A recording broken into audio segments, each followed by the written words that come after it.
मैं ये कहना चाहूँगा कि आपके भी कोई अगर चीज़ ध्यान में आई हो कि जिस चीज़ को आपने किया हो, जिस पे आपको गर्व हो,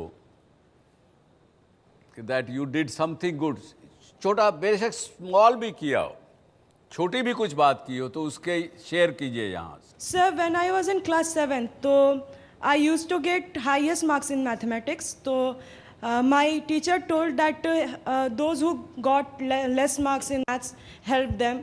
तो सर सर हर एक लंच ब्रेक में सर 1 आवर हम लोग की लंच ब्रेक होती थी, तो सर 10 मिनट्स में हम अपना I use to do my lunch and then sir I used to help all those girls who got less marks. About 5 to 6 girls I used to help. Very Sir, good, very good. Sir, at the time of result, I got 97 in maths, and one of the girl whom I used to help, she got 98. So, sir, at that moment, I felt very proud. Sir मेरे दादाजी बहुत मतलब अपने गांव में school बहुत सारे खोले और बहुत सारे ट्रस्ट चलाते थे, मतलब डिफरेंट गरीब बच्चों के लिए। तो उनके डेथ हो जाने के बाद 2014 में उनका डेथ हो गया। तो उसके बाद लोगों गांव में बोलने लगे अब तो कोई रहा नहीं, कुछ होगा नहीं गांव का।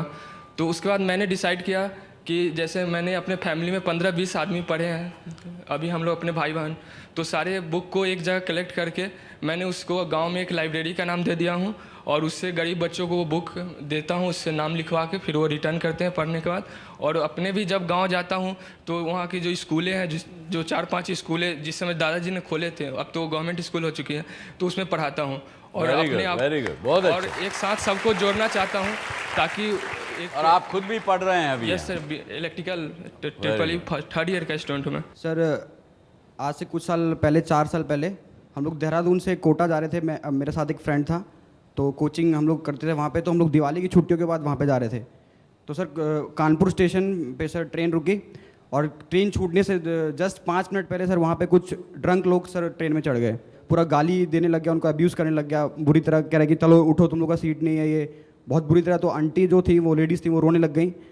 सर मैं करना तो बहुत कुछ चाहता था कि मैं क्या करूं, ये मेरे साथ इतने देर से ट्रैवल कर रही है, साथ में इतना हम लोग बातचीत किए।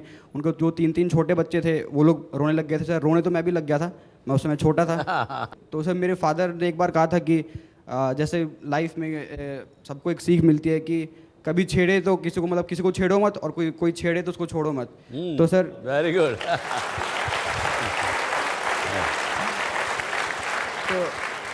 तो सर मैंने उसी समय पापा को फ़ोन किया और वो जो लेडीज़ थी उन्होंने भी अपने हस्बैंड को फ़ोन किया। तो मेरे पापा बोलते हैं कि हर स्टेशन पे एक आर्मी का MCO होता है। तो पापा बोले कि जाके उनको बताओ। तो सर मैं गया उनको बताने के लिए, फिर आर्मी वाले आए सर, उनको मार के ले गए। चलो वेरी गुड, वेरी गुड। कुछ ऐसा करिए कि सुबह रोज़ जब आप आएँ तो आप कहिए कि कल मैंने किसी का मदद किया कि नहीं किया। तो इसलिए एक जो विचारक हैं विक्टर ह्यूगो, उन्होंने कहा कि to die is nothing, to die is nothing but it is terrible not to live. We are not living. जब व्यक्ति केवल स्वार्थ में चला जाता है तो वी आर नॉट लिविंग। इसके साथ अब आपका कोई 2-3 प्रश्न हो तो मेरे से पूछ सकते हैं आज के विषय को लेके, या कोई भी प्रश्न हो तो पूछिए। सर आज का जो इन्वायरमेंट है हमारे आसपास का, वो ऐसा है कि हर जगह हमें निगेटिव चीज़ें ही दिखाई पड़ती हैं। अगर राजनीति में ले लेते हैं तो एक दूसरे के साथ इतने बड़े बड़े हस्तियां गाली गलौज करती हैं या फिर गलत शब्दों का यूज़ करती हैं। अगर हम शिक्षा में ले लें तो बिहार के पास ना ही ऐसी कोई बहुत बड़ी शिक्षण संस्थान है। अगर हम करप्शन को लें तो ऐसी कोई भी सरकारी संस्थान नहीं है जहाँ बिना करप्शन के काम हो जाए।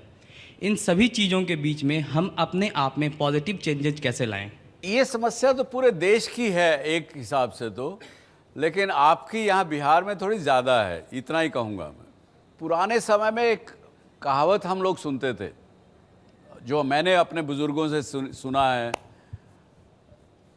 उस वक़्त कहावत थी कि यथा राजा तथा प्रजा। राजाओं का राज था, सामंत राज्य था, तो राजा जैसा होता था उसी तरह से उनकी पब्लिक की सोच बनती थी। लेकिन आज के दिन में उल्टा हो गया, गणतंत्र में, डेमोक्रेसी में उल्टा हो गया, यथा प्रजा तथा राजा। क्यों? आप लोग चुन के जिनको भेजते हैं वही तो राज करते हैं। और फिर भी मैं कहूँगा कि आप पॉजिटिव सोच रखेंगे तो कुछ चीज़ को आगे निकाल के ले जाएंगे। जी, अभी आपने कहा कि अच्छे लोगों को चुन करके राजनीति में लाइए, तो पता कैसे चलेगा कि कौन लोग अच्छे हैं?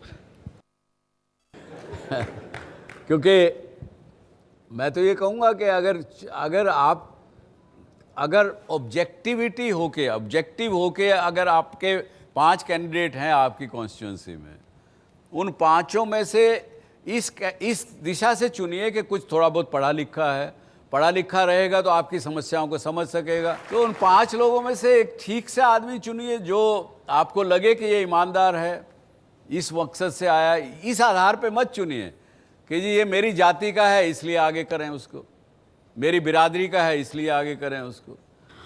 ये एक तरह का एथिकल डिलेमा है जो हम लोग हमेशा फेस करते हैं, या फिर अगर अभी तक किए नहीं है तो फ्यूचर में कर सकते हैं कि अपने गोल्स को प्रायोरिटी पे रखें या फिर अपने वैल्यूज़ को, और दोनों को साथ में लेकर कैसे चल सकते हैं।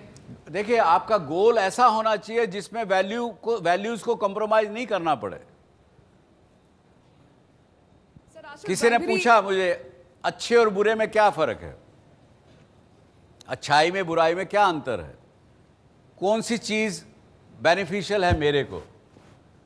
मैं ये कहूँगा कि जो बात बेनिफिशियल सबको है, सबका जिसमें हित है, वो बात अच्छी भी है, वही वैल्यू सिस्टम है हमारे देश का, हमारी संस्कृति का।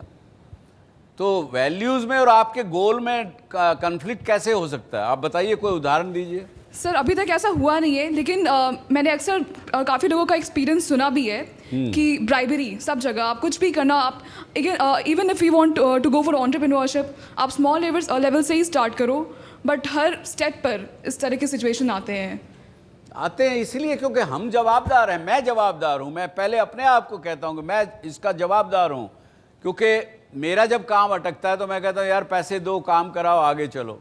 लोग साथ में आने को तैयार हैं, जुड़ने को तैयार हैं, लेकिन चलना तो पड़ेगा। उस रास्ते पे कठिनाइयाँ तो आएंगी। मुझे क्या आवश्यकता है कि मैं अपने आप को एक्सपोज करूं इस प्रकार से। मेरे जो साथी बिजनेसमैन हैं बहुत से, वो कहते हैं यार तुमने ये क्या धंधा शुरू कर दिया, तुम्हारे पास काम वाम नहीं है क्या? ऐसे भी लोग कहते हैं।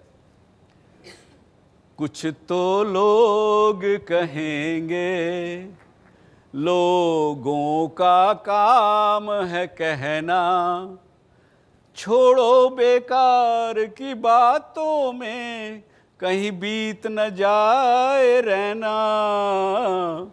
कुछ तो लोग। Thank you very much. Thank you.